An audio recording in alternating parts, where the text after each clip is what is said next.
esta mañana es el velo, verdades conocidas para muchas personas. El velo, verdades desconocidas. Y desde aquí queremos mandarle también un saludo a todas las personas que nos miran por el internet. Que Dios los bendiga y los guarde, así como a todos nosotros. Así que sobre este tema quiero que pongan mucha atención, que escuchemos lo que dice la palabra de Dios, que es sumamente importante.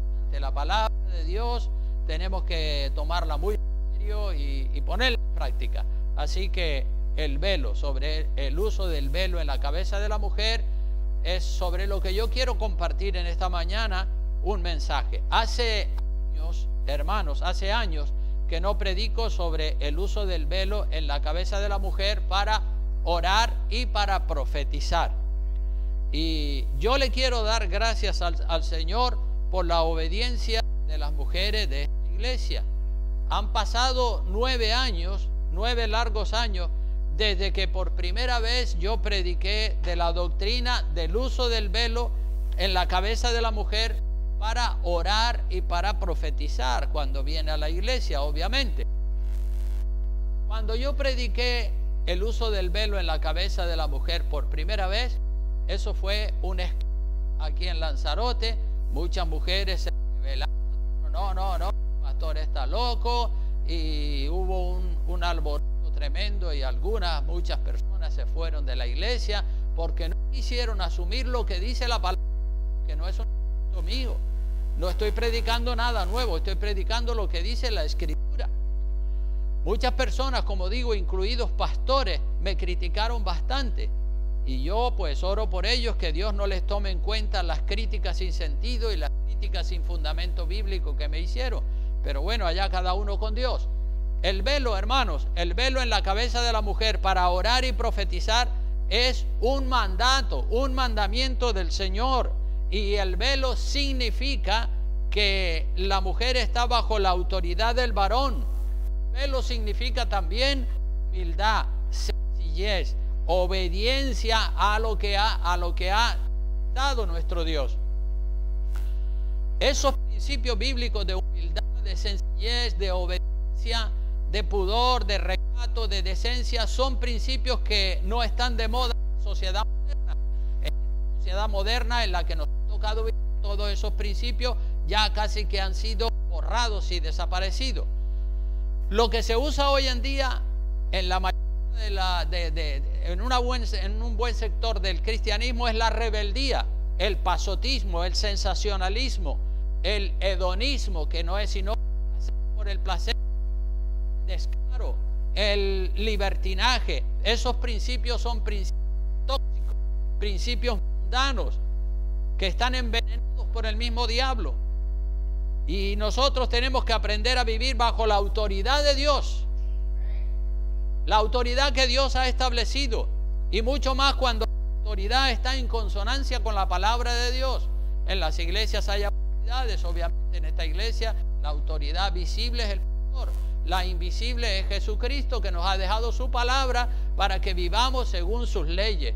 Por eso digo que cuando la autoridad, como en este caso, está basada en la palabra de Dios, hay que obedecerla, porque ya no es el hombre, es Dios mismo hablando a través de su palabra.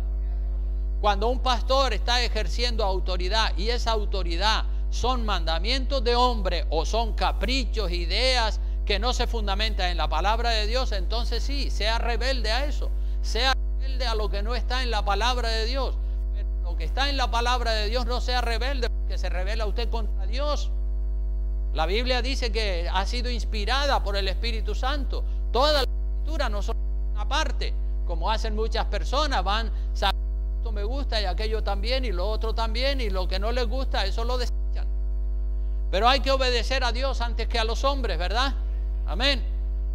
Si la autoridad está fundamentada en principios bíblicos, entonces hay que obedecer. Que si no se obedece, se entra en lo que se llama rebeldía o rebelión contra Dios. Y eso no es aconsejable para nadie. Entonces las mujeres de esta iglesia ya tienen asumido y tienen digerido el uso del velo en su cabeza. Eso me alegra a mí como pastor, y a las mujeres también les bendice, porque Es una actitud de obediencia a la palabra de Dios. Los complejos que algunas mujeres tenían cuando por primera vez comenzaron a usar el velo para orar y para profetizar, esos complejos iniciales ya se fueron, ya desaparecieron, porque son ya 9 largos años que se está poniendo en práctica este mandamiento. Gloria a Dios, porque esos complejos ya desaparecieron. Ahora las mujeres tienen confianza, seguridad, y es una honra para todas las mujeres usar el velo para venir a la iglesia, donde venimos a orar, a adorar y a glorificar el nombre del Señor. De cuando en cuando, hermanos, hay que volver a predicar sobre el uso del velo en la cabeza de la mujer para orar y profetizar como dice la palabra, que no lo digo yo, para que las personas nuevas puedan conocer bien la sana doctrina, porque si no se predica, ¿cómo van a conocer? La gran mayoría de la gente no lee la Biblia, entonces ni la leen y menos la estudian, pero por lo menos hay que predicarla desde los púlpitos, para que las personas con años de convertidas se ratifiquen y estén seguras de que están obedeciendo a Dios en todo. La gente nueva pues pueda decir, uy, pues mira, eso no lo sabía yo, lo voy a poner en práctica. Para testimonio también, para testimonio a otras cristianas que en su momento caerán bajo la convicción del Espíritu de la verdad y se rendirán, ¿verdad? Porque muchas personas hacen oídos sordos, pero hay otras que son temerosas de Dios y eso les empieza a dar vuelta en la cabeza cuando oyen ese tipo de predicaciones sobre el uso del velo, que ya, como digo, es un principio que ha sido borrado de la mayoría de las iglesias evangélicas. Eso les hace pensar y les hace reflexionar y les entra la curiosidad, y ahí puede ser que empiecen a investigar, porque la persona que ama a Dios, cuando tiene una duda, se preocupa de sacar esa duda de su corazón. He tenido muchas dudas en mi corazón, ¿verdad? Desde que me convertí, habían temas en los que yo estaba dudando y decía, ¿qué hago aquí? ¿De qué lado me pongo? ¿De este o de este otro? Y entonces pues esas dudas me llevaron a investigar, me llevaron a estudiar a fondo la palabra de Dios. Y qué bueno que cuando a una persona le entra la duda, va a la palabra de Dios para salir, estar seguro de que es palabra de Dios. Tiene que ser así. Y gracias a Dios también por las mujeres, gracias a Dios por los maridos y por los padres que también aceptaron ver a sus esposas y a sus hijas usando el velo para orar. Espiritualmente, los varones ya no están afrentados. Cuando una mujer dice la palabra de Dios que no usa el velo para orar y profetizar, afrenta, dice la palabra, a su marido, que es su cabeza. Aunque ya en muchos sitios pues ya eso no se considera una afrenta, pero la palabra de Dios dice que es una afrenta, y si la palabra de Dios dice que es una afrenta, ¿cómo vamos a nosotros decir que ya no es una afrenta, verdad? Entonces ya se ha quitado esa afrenta cuando las mujeres usan el velo para orar y profetizar. Ya los maridos ya no son afrentados. Los hombres tienen que estar contentos. Tienen que estar contentos de ver que sus esposas y sus hijas, bueno, ya están usando y están entrando por la puerta estrecha. Las esposas están contentas y bendecidas por Dios por obedecer a Dios en el uso del velo. Y como digo, la afrenta para el marido ya desapareció cuando la mujer usa el velo. Y lo dice la palabra de Dios que es una afrenta. No lo digo yo, lo dice la Escritura. Y el pastor también, cuando las mujeres usan el velo en su cabeza, el pastor está contento, porque yo estoy contento porque le obedecí a Dios y prediqué del uso del velo en la cabeza de la mujer hace 9 años atrás, y desde entonces se ha visto un cambio maravilloso en la iglesia. Cuando el pastor predica, hermanos, todo el consejo de Dios y no solo una parte, el pastor se siente respaldado por Dios. Yo les puedo decir en esta mañana que me siento respaldado por Dios, porque tengo la conciencia de que estoy predicando todo el consejo de Dios. No una parte, todo el consejo de Dios. El apóstol Pablo, vamos al libro de Hechos de los Apóstoles, capítulo 20 y versículo 27, para que vean que él también Y todos los que son hombres de Dios predican todo el consejo de Dios, no solamente una parte. Porque la Biblia dice que el que le quita o le ponga su parte, que el que le quita o le ponga a la palabra de Dios, su parte será quitada del libro de la vida y de la santa ciudad. Entonces hay que predicar todo el consejo de Dios. Hay que estudiar evidentemente y hacer exégesis y estudios profundos de la palabra, pero hay que predicar todo el consejo de Dios. Hechos capítulo 20, versículo 27, dice que el apóstol Pablo a los efesios y a todas las iglesias, él le predicaba no una parte, él le predicaba todo el consejo de Dios. Lo dice allí, dice, porque no he rehuido anunciaros, ¿qué dice? Todo el consejo de Dios. Cuando dice todo es todo, no es una parte.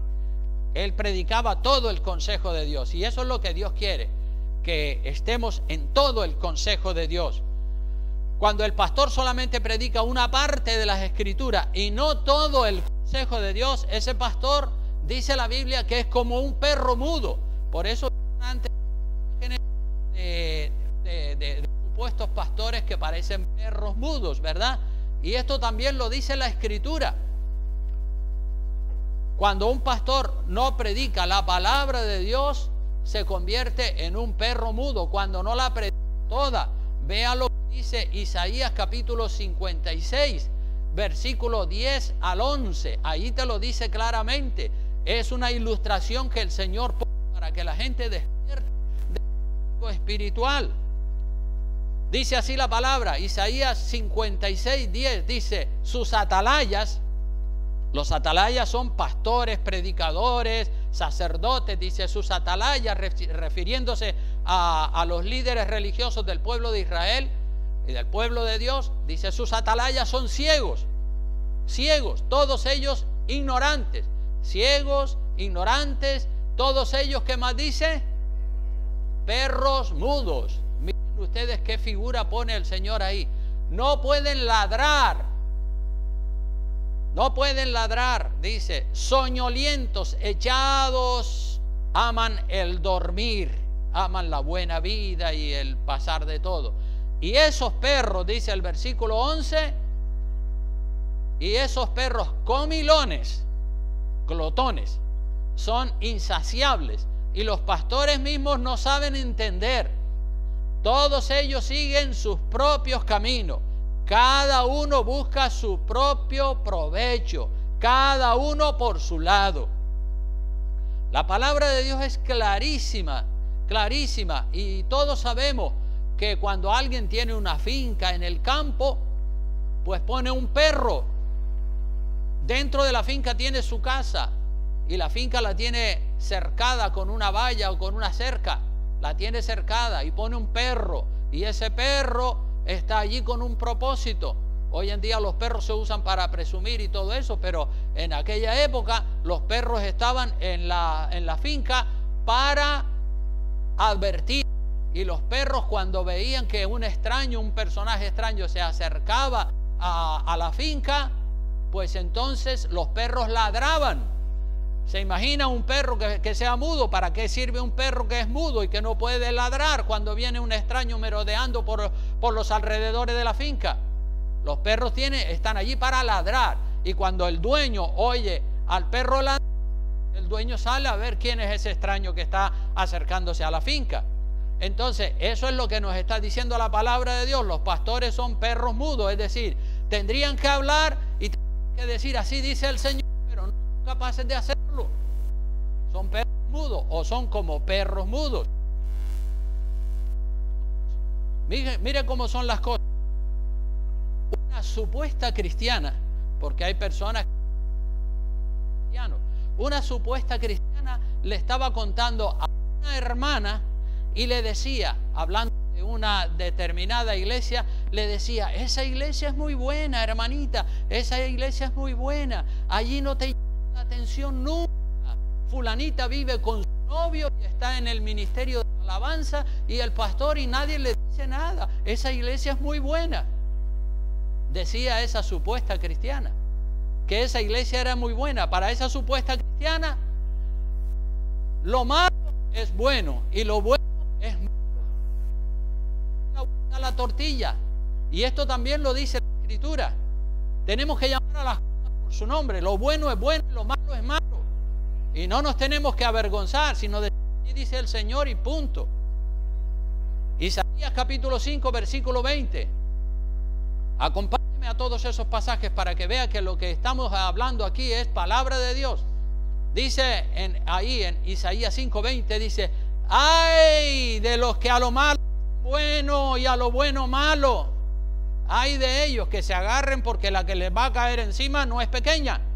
¡Ay de los que a lo malo dicen bueno y a lo bueno malo! Que hacen de la luz tinieblas y de las tinieblas luz, que ponen lo amargo por dulce y lo dulce por amargo. Es decir, le cambian el nombre a las cosas.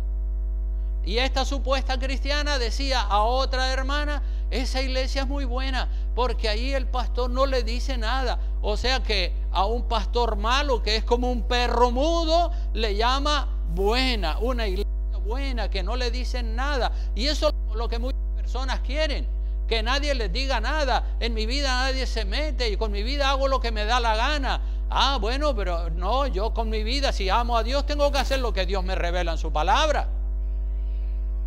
Dios está contento con las personas que obedecen y que guardan su palabra, sin importarle la opinión de la gente. Tenemos que ser hombres y mujeres, así dice el Señor, y nos sometemos a lo que dice la Escritura, porque es palabra de Dios, no es de hombre. Y hay que llamar a las cosas tal como Dios las llama. Cambiarle el nombre a las cosas es una estrategia de Satanás.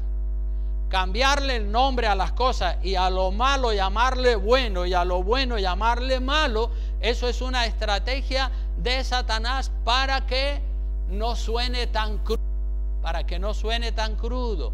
La sociedad moderna que nos ha tocado vivir, a lo malo llaman bueno, a lo bueno llaman malo.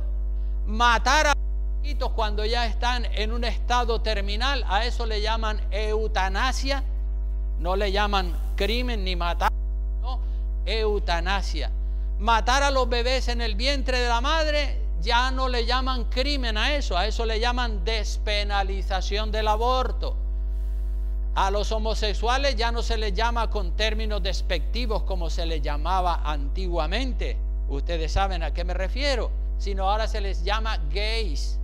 A las prostitutas de lujo ya no se les llama prostitutas, ahora se les llama señoritas de compañía. A los insultos y a las palabras sucias ya no se dice: uy, esa palabrota, eso es feo, eso no lo puedes decir. No, eso es libertad de expresión. Queda más bonito, ¿verdad? A los ojos de la gente. Y la gente se traga toda esa basura. Hay que llamar a las cosas por su nombre, a lo bueno, bueno y a lo malo, malo. Y hoy quiero enumerar varios textos de la Biblia y algunas razones del orden de Dios acerca del uso del velo en la cabeza de la mujer, es decir, verdades que están en la palabra de Dios. Vamos a ir enumerando una por una. Verdad número 1. Vamos a 1 de Corintios capítulo 11 versículos 1 en adelante. 1 de Corintios capítulo 11 versículos 1 en adelante. Ahí tenemos el mandato de Dios, más claro que el agua. 1 de Corintios 11, 1 y 2 dice: sed imitadores de mí, dice el apóstol Pablo, que es el fundador de la iglesia de Corinto y de tantas otras iglesias. Sed imitadores de mí, porque Pablo podía decir: imítenme a mí como yo imito a Cristo. Sed imitadores de mí así como yo de Cristo. O sea que para decir eso, Pablo primero tenía que estar imitando, siguiendo al pie de la letra al Señor. Por eso invita a la iglesia: sed imitadores de mí. Y después le hace un reconocimiento a la iglesia en el verso 2. Dice: os alabo, hermanos, qué bien, porque en todo os acordáis de mí y retenéis las instrucciones. ¿De qué manera? Tal como os las entregué. Es decir, no le han añadido, no le han quitado nada, lo haciendo bien. Por eso les alabo, hermanos. Así que los hermanos y las hermanas de la iglesia de Corinto eran obedientes y retenían la sana doctrina como la enseñó el apóstol Pablo. Una buena actitud de la iglesia es mantener y difundir la sana doctrina sin modificarla, sin distorsionarla, porque poco a poco la gente que no tiene temor de Dios van distorsionando y la van degradando poco a poco. Entonces esa es la verdad número 1 que encontramos aquí en Primera de Corintios. La segunda verdad la tenemos en el versículo 3. Mire lo que dice allí, en el verso 3 de Primera de Corintios 11. Dice así: pero quiero que sepáis que Cristo es la cabeza de todo varón, y el varón es la cabeza de la mujer, y Dios la cabeza de Cristo. Aquí tenemos el orden de Dios, el orden jerárquico de Dios. Está muy claro y es el siguiente. Número 1, ¿quién está en el número 1? Dios. En el número 2, Jesucristo. En el número 3, el hombre. Y en el número 4, la mujer. Ya lo dice claramente. Quiero que sepáis que Cristo es la cabeza de todo varón. O sea, los varones estamos bajo la autoridad de Cristo. Y el varón es la cabeza de la mujer. Las mujeres están bajo la autoridad del varón. Y Dios, la cabeza de Jesucristo. Por eso digo, primero Dios, segundo Jesucristo, en el orden de autoridad. Tercero el hombre y cuarto la mujer. Ese es el orden de Dios. Cristo sujeto al Padre, el varón sujeto a Cristo y la mujer sujeta al varón. Así lo ha establecido Dios. No lo cuestione, porque cuestionar el orden de Dios es igual a rebelarse en contra de Dios. No podemos cambiar ese orden. Dios es el que legisla, el que establece, el que dice, el que marca el camino. La verdad número 3 la encontramos en el versículo número 4. Verdad número 3 la encontramos en el versículo 4. Dice: todo varón que ora o profetiza con la cabeza cubierta, con un sombrero, con una boina, con un gorro, con lo que sea, con la cabeza cubierta, afrenta su cabeza. ¿Quién es la cabeza del varón? Cristo. ¿Quién es la cabeza del varón? Cristo. Díganlo todo fuerte.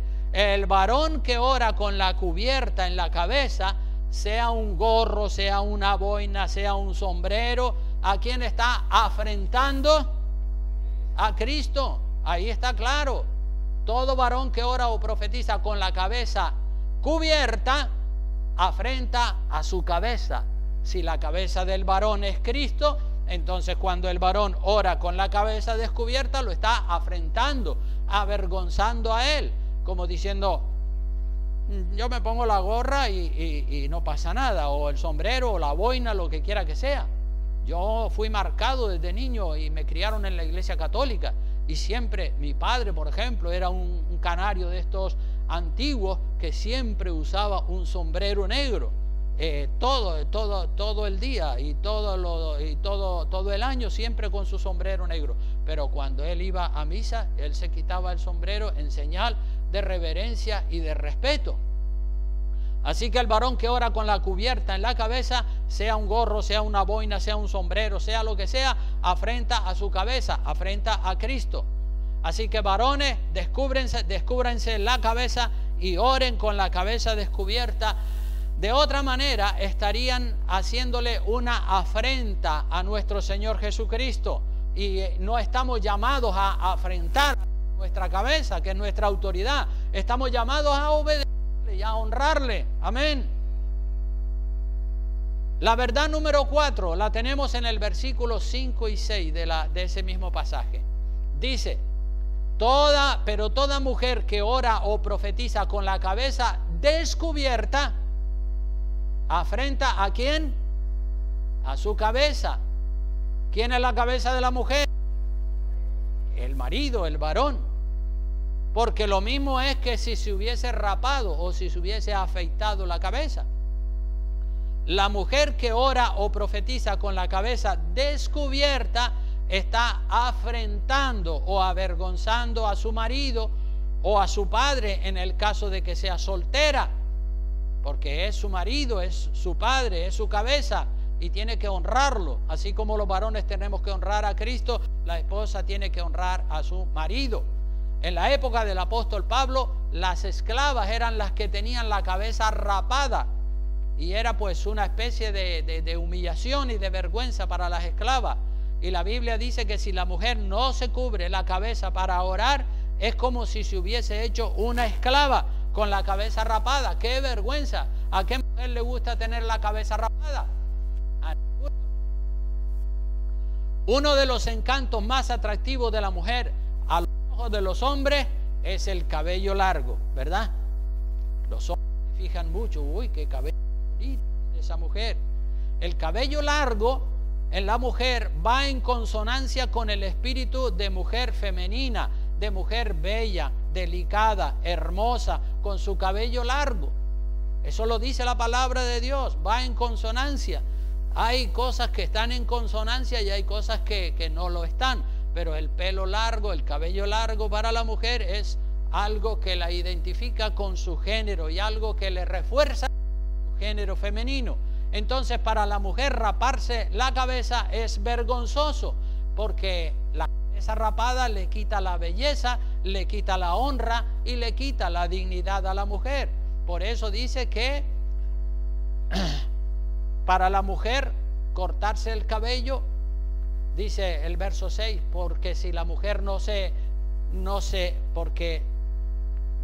porque si la mujer no se cubre, que se cubre también el cabello. Y si le es vergonzoso a la mujer cortarse el cabello o raparse como así es, pues entonces dice que se cubra la cabeza. Por esa razón, cuando la mujer va a orar o está adorando en la iglesia, debe cubrirse en señal de que está bajo la autoridad del varón y que respeta el orden establecido por Dios. Eso no tiene por qué considerarse una humillación como muchas personas lo consideran. Seguimos adelante mirando más verdades. Verdad número 5 la encontramos en el versículo 7 hasta el 9. Dice, porque el varón no debe cubrirse la cabeza, pues él es imagen y gloria de Dios, pero la mujer es gloria del varón, porque el varón no procede de la mujer, sino la mujer del varón, y tampoco el varón fue creado por causa de la mujer, sino la mujer por causa del varón. O sea que cuando Dios creó a Adán y Eva, primero creó a Adán y luego, al ver que Adán estaba solo, pues Dios le creó una hermosa compañera. Así que aquí tenemos otra gran verdad que nos lleva al principio de la creación del hombre. El apóstol Pablo, todo lo que predica está en consonancia con el Viejo Testamento. Nos lleva al principio de la creación el apóstol Pablo. Y el apóstol Pablo proclama su doctrina basado siempre en el orden de Dios, en la creación. Porque la creación es un espejo maravilloso donde nosotros podemos ver el orden que Dios ha establecido. Y la Biblia dice ahí claramente que la mujer es gloria del varón. La mujer, la primera mujer, Eva, fue sacada, como saben todos ustedes, de una costilla del varón. Dios hizo caer un sueño profundo sobre Adán y una vez que estaba dormido le sacó una costilla y con esa costilla formó una esposa. Y Adán no fue sacado de Eva. Adán fue formado del polvo de la tierra. Eva sí que fue sacada del varón. Por eso es que la palabra dice que el varón fue creado por causa de la mujer, sino la mujer por causa del varón. El varón tiene, como decimos, el derecho de antigüedad. El derecho de antigüedad, es decir, Dios creó primero al varón y luego, viendo que el varón estaba solo, pues entonces le creó. La mujer fue creada en cierta manera con muchos propósitos, pero uno de ellos era para quitarle al hombre la soledad. La soledad es muy triste, ¿verdad?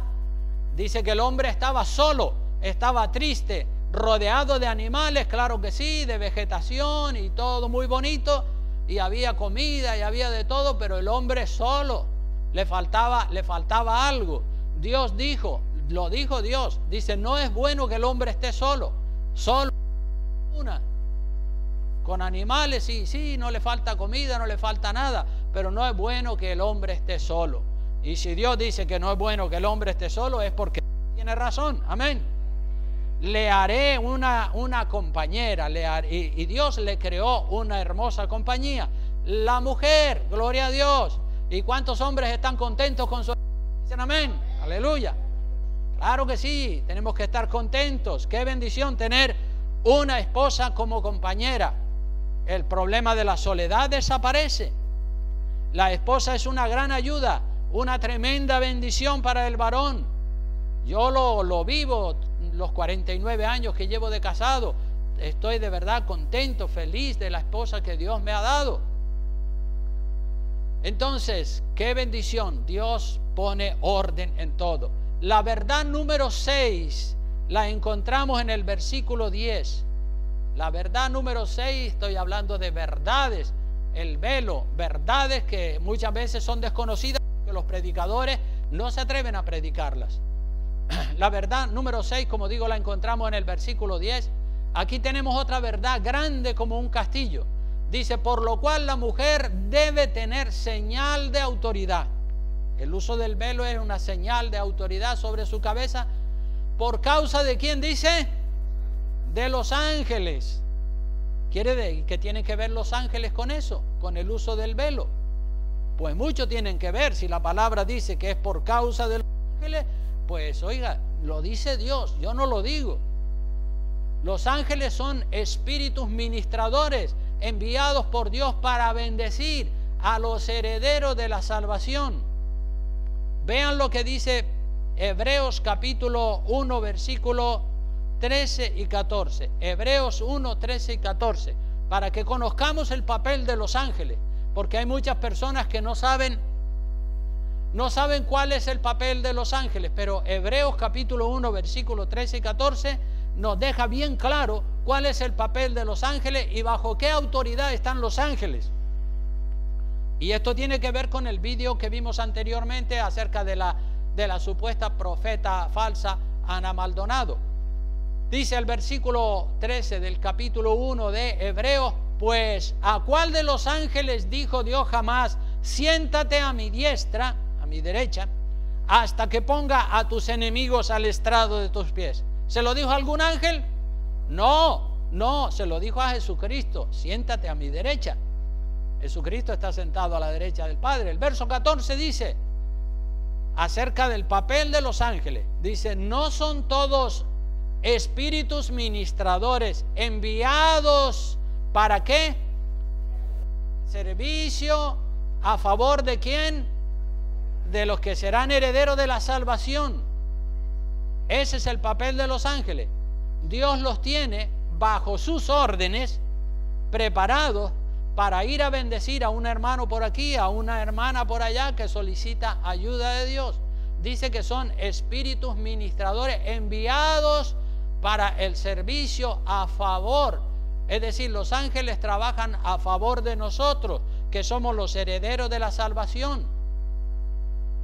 Pero están bajo la autoridad de Dios, no bajo la autoridad nuestra. El que estén al servicio de nosotros y bajo la autoridad de Dios no quiere decir de que nosotros ahora podemos saltarnos ese orden y darle órdenes a los ángeles como hace la Ana Maldonado.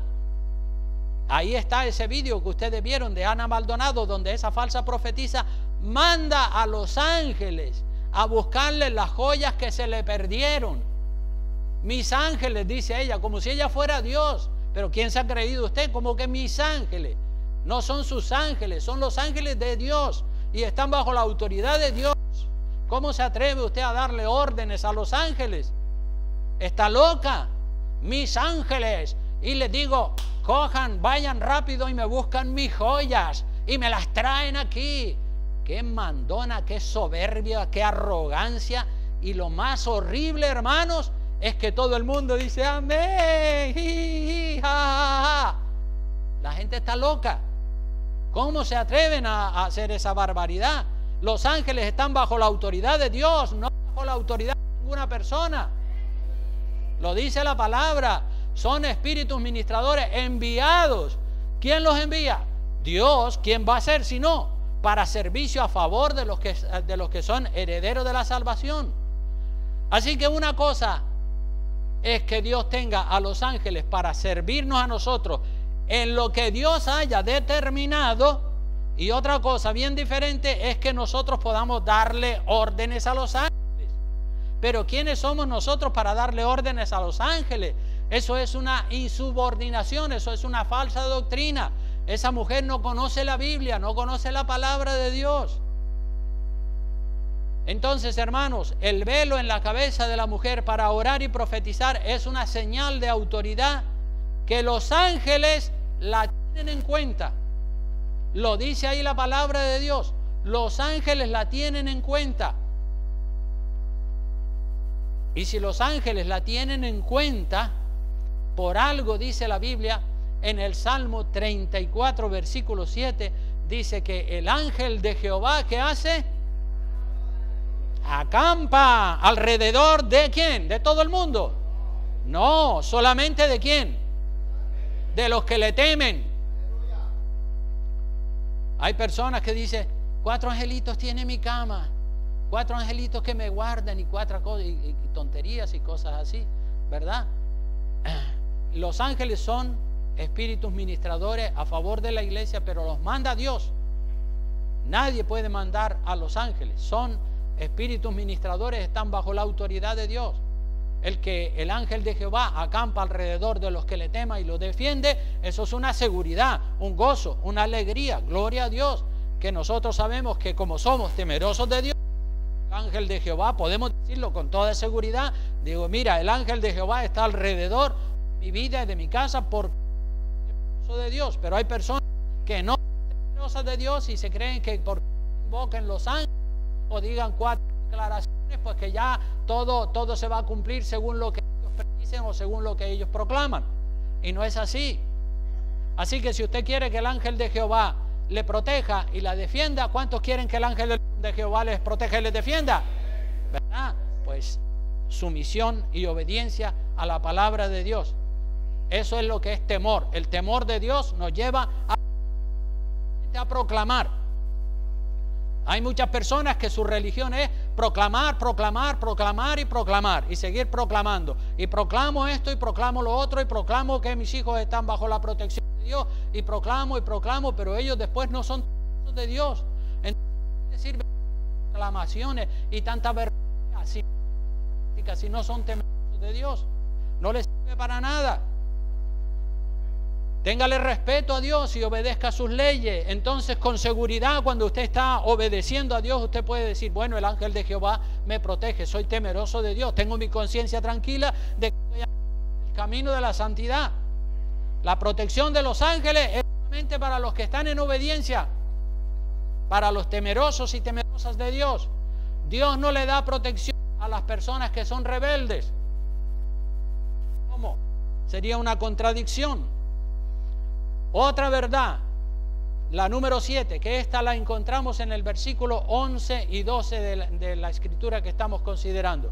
Dice, pero en el Señor ni el varón es sin la mujer, ni la mujer sin el varón. Porque así como la mujer procede del varón, también el varón nace de la mujer. Pero todo procede ¿de quién? De Dios. Y aquí se nos revela que tanto el hombre como la mujer somos creación de Dios. El hombre fue creado de una manera, partiendo del polvo de la tierra, y la mujer fue creada de otra manera, sacándole una costilla a Adán, su futuro esposo. Entonces fueron creados diferentes, pero ambos son criaturas de Dios. Todos provenimos de Dios. Nadie se pudo crear a sí mismo. La verdad número 8 la tenemos en el versículo 13 y 14. Dice así la escritura: juzgad vosotros, es decir, pronúnciense ustedes, juzguen ustedes, ¿qué piensan ustedes? Juzgad vosotros mismos. ¿Es propio que la mujer ore a Dios sin cubrirse la cabeza? La naturaleza misma nos enseña que al varón le es deshonroso dejarse crecer el cabello. Aquí se nos revela que aquí se nos revela la misma verdad que se repite varias veces. El apóstol Pablo está apelando a la naturaleza, tanto a la naturaleza femenina como a la naturaleza masculina. el pelo largo en un hombre le hace feo. El pelo largo en un hombre le hace feo, le hace afeminado.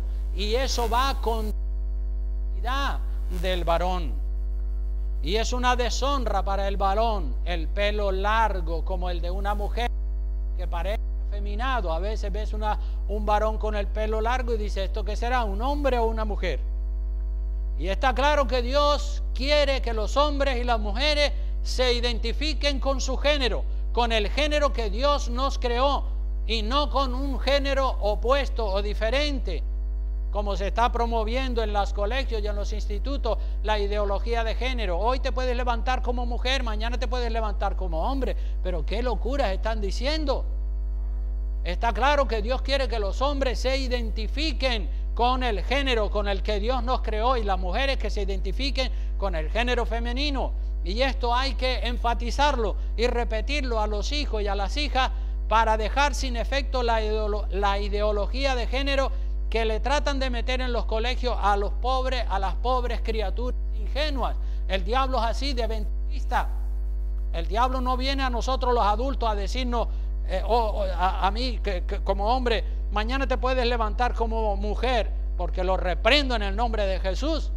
Pero a un niño, a una niña de 5, 6, 7, 8 años le puede decir eso, y el pobre niño, la pobre niña, como es ingenuo, se traga y puede estar siendo influenciado sin que los padres se den cuenta que el niño o la niña le están metiendo esas ideas diabólicas.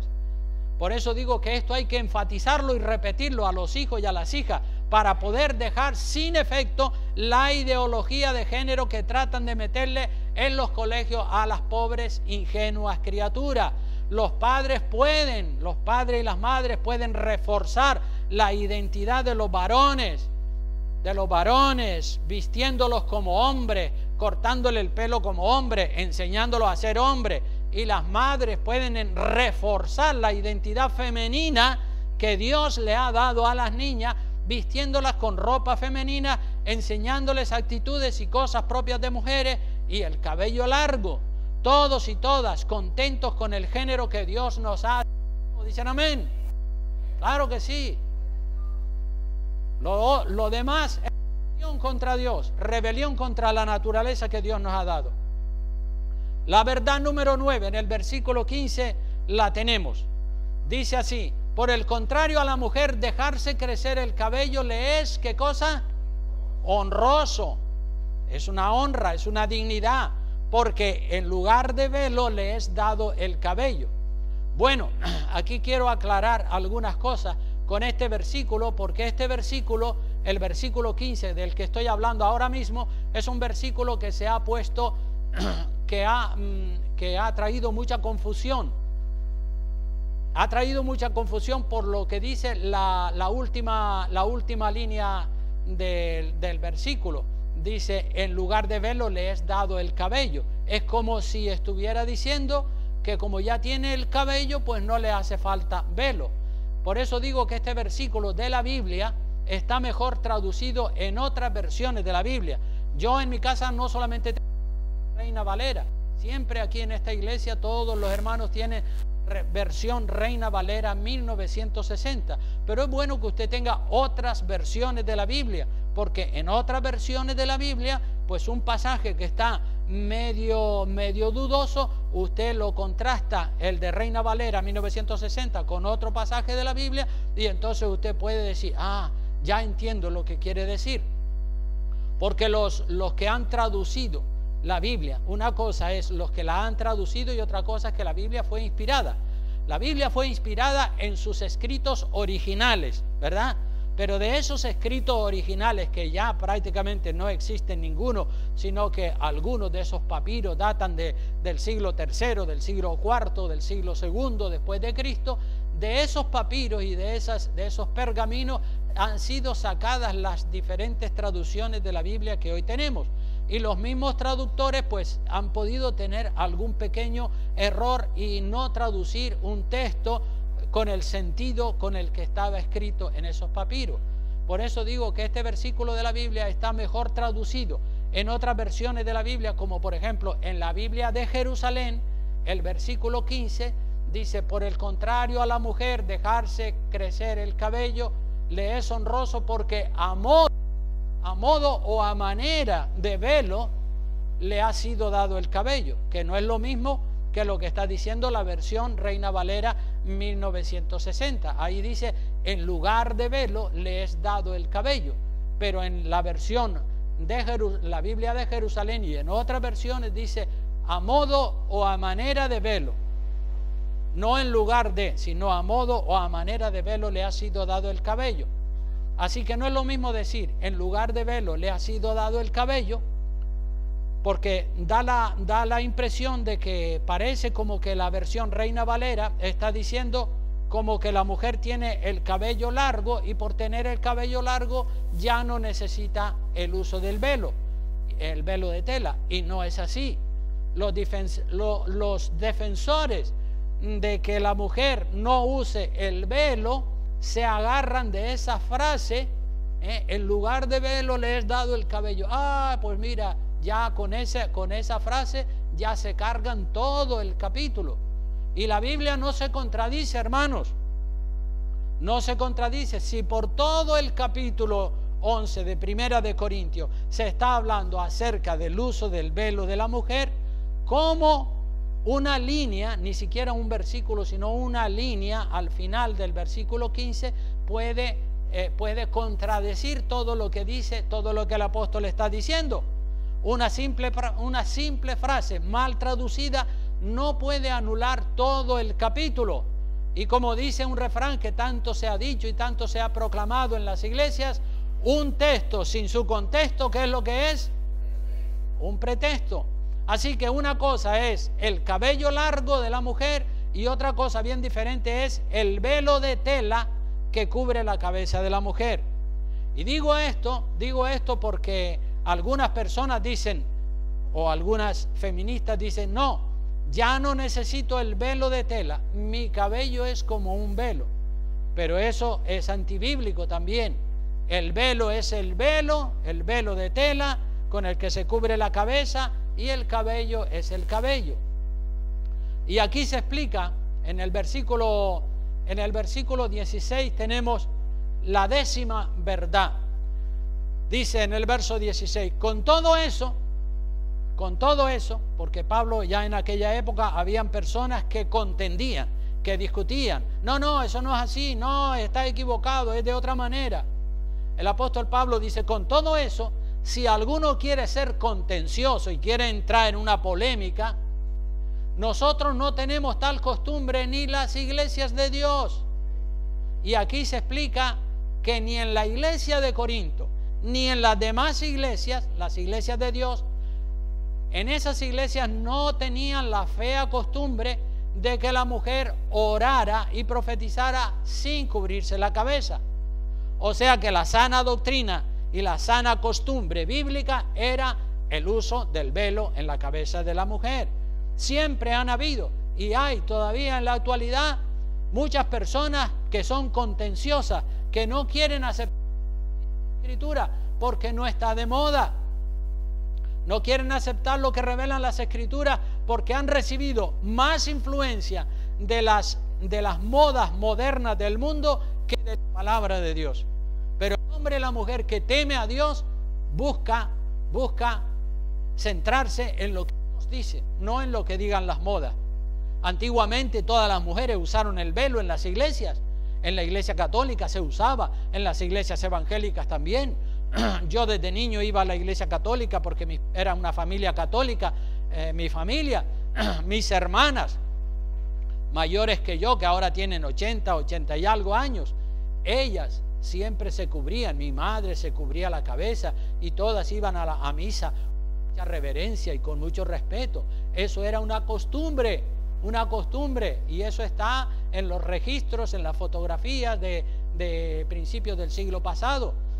Así que el uso del velo y la verdad quiero basarla en algunos otros pasajes de la Biblia que están en otros libros de la Biblia.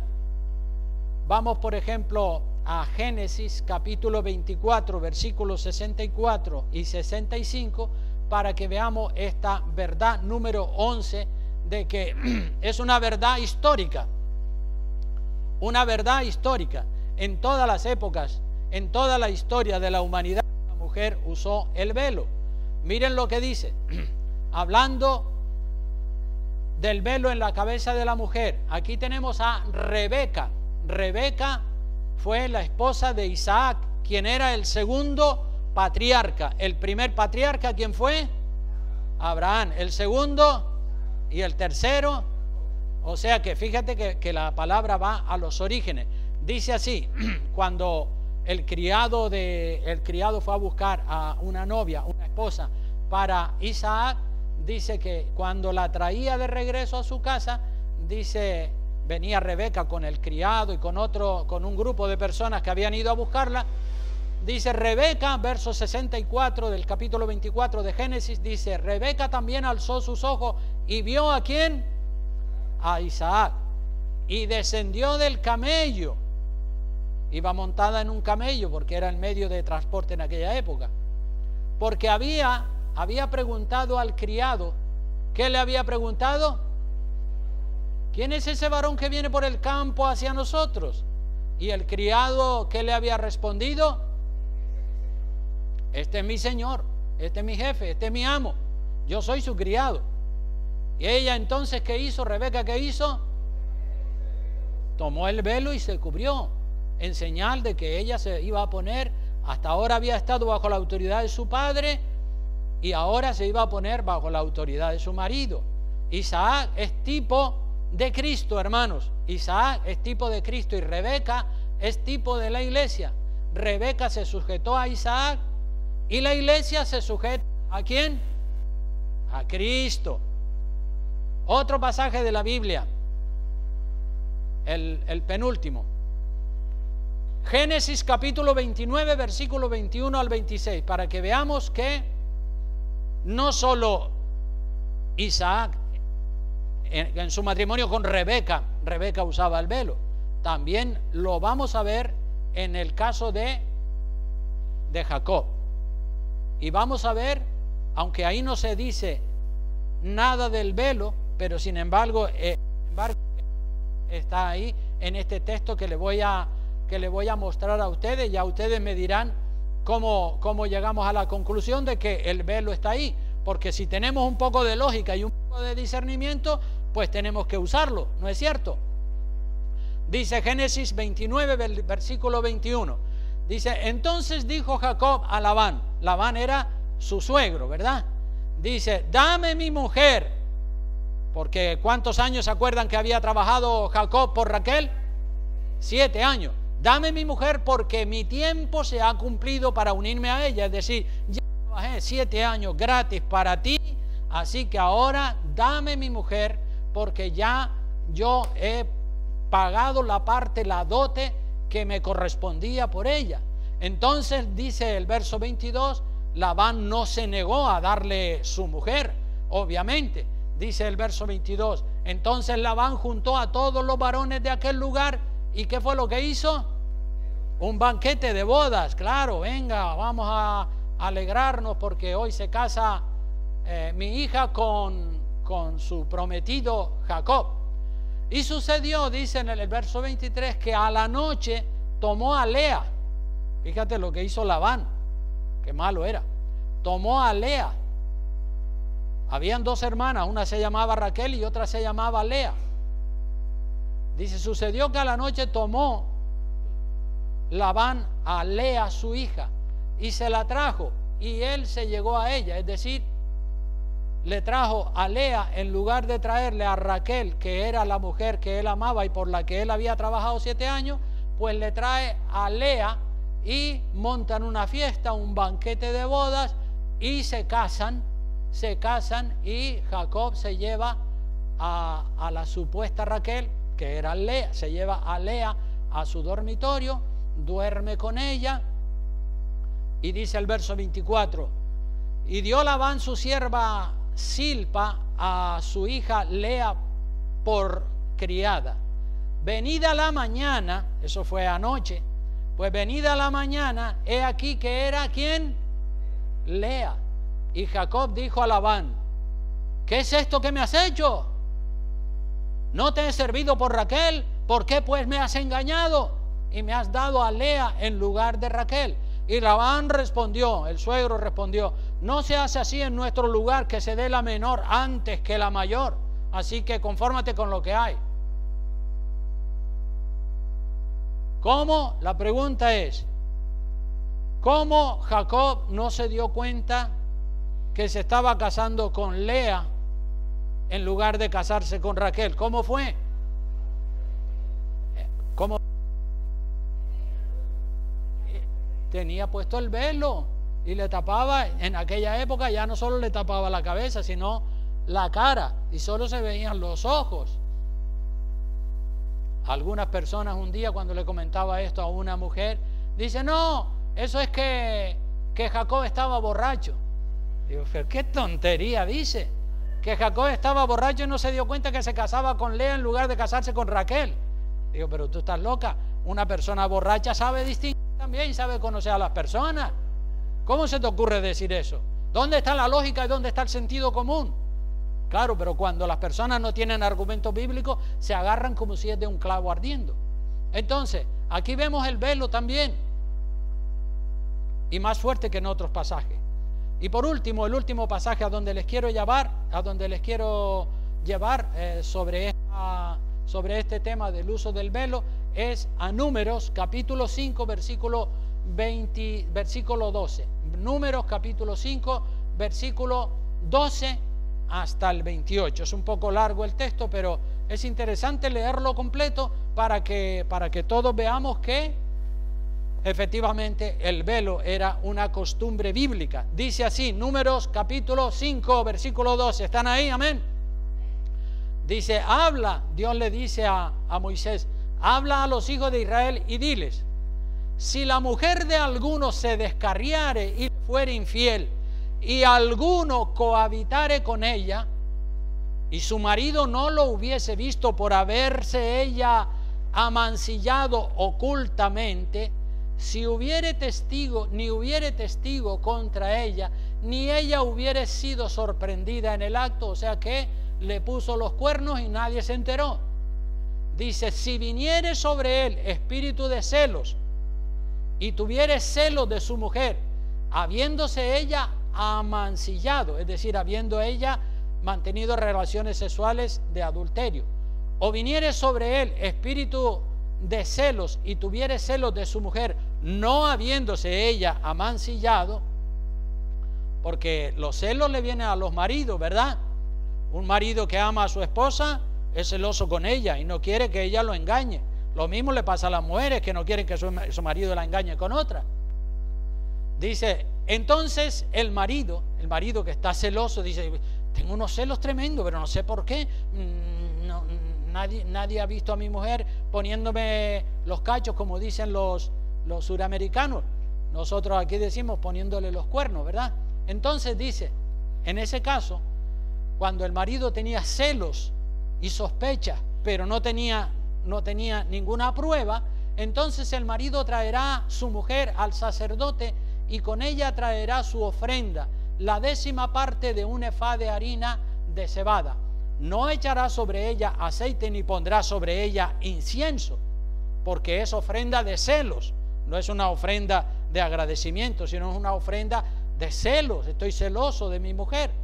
Ofrenda recordativa que trae a la memoria el pecado. Por eso no podía ser una ofrenda grata delante de la presencia del Señor, sino que era una ofrenda de celos para averiguar si efectivamente la mujer le había engañado o no le había engañado. Dice, y el sacerdote hará que ella se acerque y se ponga delante de Jehová. Este era el procedimiento para saber si efectivamente ella le había sido infiel o no le había sido infiel. Probablemente fue infiel y no se enteró, ni hubo testigos ni nada, y probablemente no le fue infiel. Pero como el marido tenía espíritu de celos, pues había que hacer eso, porque si no el hombre no podía vivir en paz. Luego tomará el sacerdote del agua santa en un vaso de barro. Tomará también el sacerdote del polvo que hubiere en el suelo del tabernáculo y lo echará en el agua. y hará el sacerdote estar en pie a la mujer delante de Jehová. ¿Y qué más hará? Descubrirá su cabeza, descubrirá la cabeza. Ahí no habla del velo, pero es obvio que descubrir la cabeza es quitarle la cobertura de su marido. Descubrirá su cabeza porque obviamente venía con el velo puesto. Y ese es el pasaje a donde les quiero llevar. La historia continúa un poco, voy a comentarla brevemente para terminar, pero ahí está también el velo. Aunque no se dice que la mujer llevaba velo en su cabeza, dice descubrirá su cabeza. Evidentemente es que la mujer tenía el velo puesto. Y la pondrá, dice, y pondrá sobre sus manos, sobre las manos de la mujer, la ofrenda recordativa, que es ofrenda de celo. Y el sacerdote tendrá en la mano las aguas amargas que acarrean maldición. Y el sacerdote la conjurará, es decir, hará que ella se declare. La conjurará y le dirá: si ninguno ha dormido contigo y no te has apartado de tu marido a inmundicia, libre sea de estas aguas amargas que traen maldición. Mas si te has descarriado de tu marido y te has amancillado, es decir, has mantenido actitudes, has estado adulterando con un hombre y ha cohabitado contigo alguno fuera de tu marido, el sacerdote, paréntesis, el sacerdote conjurará a la mujer con juramento de maldición y dirá a la mujer: Jehová te haga maldición y execración en medio de tu pueblo, haciendo Jehová que tu muslo caiga y que tu vientre se hinche. Y estas aguas que dan maldición entren en tus entrañas y hagan hinchar tu vientre y caer tu muslo. Y la mujer dirá, ¿qué dirá? Amén. Aunque era, el decir amén significaba que estaba de acuerdo con ese conjuro. Y si estaba de acuerdo y no había cometido ningún pecado, no pasaba nada. Pero si había sido infiel a su marido, vea lo que dice: el sacerdote escribirá, verso 23, estas maldiciones en un libro y las borrará con las aguas amargas. Y dará de beber a la mujer las aguas amargas que traen maldición, y las aguas que obran maldición entrarán en ella para amargar. Después el sacerdote tomará de la mano de la mujer la ofrenda de los celos y la mecerá, así, delante de Jehová, y la ofrecerá delante del altar. Y tomará el sacerdote un puñado de la ofrenda en memoria de ella y lo quemará sobre el altar, y después dará a beber las aguas a la mujer. Le dará pues a beber las aguas, y si fuere inmunda y hubiere sido infiel a su marido, las aguas que obran maldición entrarán en ella para amargar su vientre, y se hinchará y caerá su muslo, y la mujer será maldición en medio de su pueblo. Mas si la mujer no fuere inmunda, sino que estuviere limpia, ella, que dice, será libre de toda maldición y fecunda. O sea que estos pasajes los he citado como esa gran verdad que está por toda la Biblia acerca del uso del velo. Son verdades que hoy en día no se suelen predicar, pero bueno, gloria a Dios porque esta iglesia ya las aceptó hace 9 años y las estamos practicando, y queremos que todo el mundo siga diciendo, pues así dice el Señor. Estamos en la palabra de Dios, no estamos ni por un lado ni por otro, estamos centrados en la palabra. Eso nos da seguridad. Yo les digo, hermanos, que cuando yo predico la palabra de Dios, y estoy seguro de que lo digo, he estado en la palabra, siento una paz tremenda y un gozo inmenso de saber que no me estoy saliendo ni a derecha ni a izquierda. Amén. Pues estamos en pie para orar y terminar ya dándole gracias a Dios, a todos ustedes, y esperando que la palabra haya sido de bendición, y cualquiera que tenga más dudas sobre este tema, pues podemos hablar largo y tendido sobre cualquier duda que cada persona tenga, porque lo que queremos es que todos tengan la seguridad de que están en la verdad absoluta, todo el consejo de Dios. Gracias, mi Dios. Gracias, Padre bueno. Bendice, Dios mío, esta palabra en el corazón de mis hermanos y mis hermanas. Dios mío, que todos tengan claro estas verdades, que las apliquen a sus vidas, que las practiquen, Dios mío, y que tú los bendigas por la obediencia de cada uno y de cada una. Y oramos con la bendición del Padre, del Hijo y del Espíritu Santo. Amén.